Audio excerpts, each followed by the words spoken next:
Untuk menjaga gengsi di depan mantan pacar yang sudah berpisah selama bertahun-tahun, wanita meminta sahabatnya untuk menyewa seorang pengemudi taksi online berpura-pura menjadi suaminya.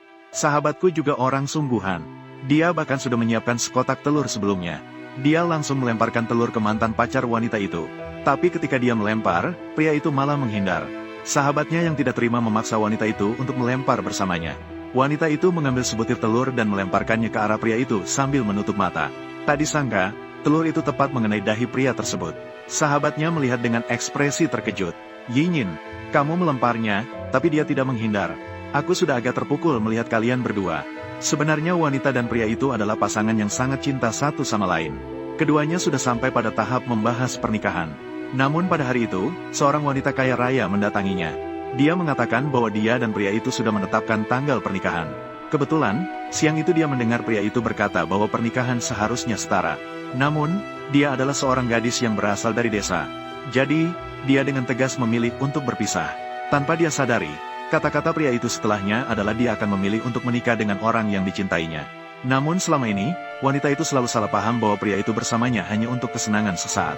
Saat ini wanita tidak ingin memiliki sedikitpun hubungan dengan pria itu. Sebelum pergi, dia sengaja mengatakan bahwa dia terburu-buru pulang untuk membeli sesuatu untuk anaknya. Namun, bagaimana itu bisa menepung pria? Begitu dia pergi, pria itu menyuruh asistennya untuk memeriksa informasi tentang mobil itu. Keesokan paginya, pria itu datang mencarinya. Bodoh, mencari seseorang di Beijing itu masih sangat mudah. Seorang pelayan mendekat dan meminta wanita itu untuk membayar minuman teh susu. Wanita itu baru menyadari bahwa dia lupa untuk membayar. Pria itu kebetulan memanfaatkan kesempatan ini untuk mengejek wanita itu yang sengaja berusaha tidak membayar. Wanita itu ingin membayar tetapi dihalangi oleh pria. "Bagaimana kalau begini? Cium aku sekali. Aku datang untuk membantumu." "Tidak perlu. Kita sudah berpisah. Hanya berpisah. Lagi pula, kita tidak bertengkar." "Kau setuju, kan? Pergi jauh-jauh." Namun, pria itu mengatakan bahwa selama wanita itu berada di Beijing, dia akan terus mengikutinya. Namun, wanita itu sudah memperkirakan bahwa dia akan memutuskan untuk kembali ke kota Yun besok. Saat itu, sahabat wanita itu juga datang. Melihat pria itu, dia tanpa ragu hendak menghajarnya. Wanita itu sangat sadar bahwa sahabatnya sedang marah. Untuk menghindari masalah baru, dia menarik sahabatnya dan segera pergi. Dia baru saja pergi.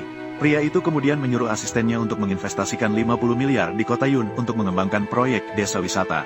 Keesokan harinya, dia bergegas menuju Yuncheng. Wanita itu memiliki sebuah toko kipau di Yuncheng. Pria itu datang sesuai dengan alamat yang diberikan.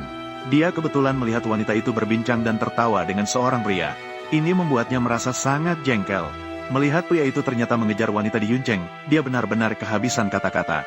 "Kamu benar-benar mengikuti seperti hantu. Aku tidak akan datang lagi. Aku sudah hampir diselingkuhi." "Siapa dia?" "Bukan. Apa urusannya denganmu? Apakah kita begitu akrab?" Dia langsung mengusirnya dari toko kipau. Namun, yang dia tidak tahu adalah mantan pacarnya tinggal tepat di seberang pintunya. "Halo." Wanita itu juga malas untuk mengacuhkan dia dan berbalik menuju rumahnya. Namun, saat dia membuka pintu, pria itu mendekat. "Mau tidak duduk di rumahku? Dengan tetangga. Bercanda sedikit. Pergilah."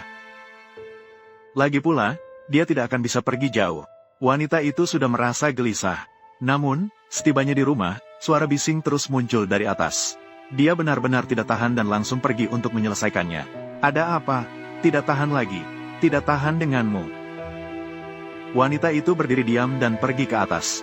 Bahkan pasangan di atas juga tidak mau mengerti. Mereka bahkan mengambil segelas air dan menyiramnya. Pada saat kritis, pria itu berlari dan menghalangi di depan dia. Tidak disangka, pihak lawan masih ingin melakukan tindakan kekerasan. Pria itu segera menangkap lengan pria tua itu. Segera, ia menendang dan menjatuhkannya ke tanah. Melihat pihak lawan tidak bisa melarikan diri, mereka segera kembali dan bersembunyi ke dalam kamar. Namun, keributan ini memberikan pria itu sebuah kesempatan. Ia berbohong bahwa pemanas air di rumahnya rusak. Ia bersikeras ingin pergi ke rumah wanita itu untuk mandi. Lagi pula, pria itu kotor karena dirinya sendiri. Tanpa disadari, pria itu sebenarnya ada maksud tersembunyi. Ia sama sekali tidak mandi di kamar mandi, melainkan terus berolahraga. Ingin cepat membentuk garis otot di seluruh tubuhnya.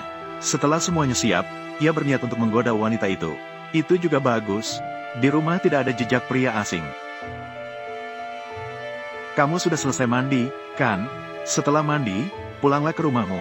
Bisa pinjamkan aku satu pakaian. Baru saja pindah." tidak membawa apa-apa.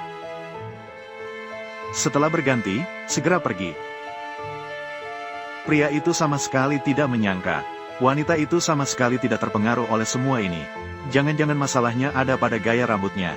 Jadi dia kembali memutar-mutar ponselnya. Melihat wanita itu keluar, dia sengaja berpose dengan gaya yang keren. Hasilnya, ayo pergi. Kemeja pria. Ini baju siapa? Apa kamu tidak suka yang ini?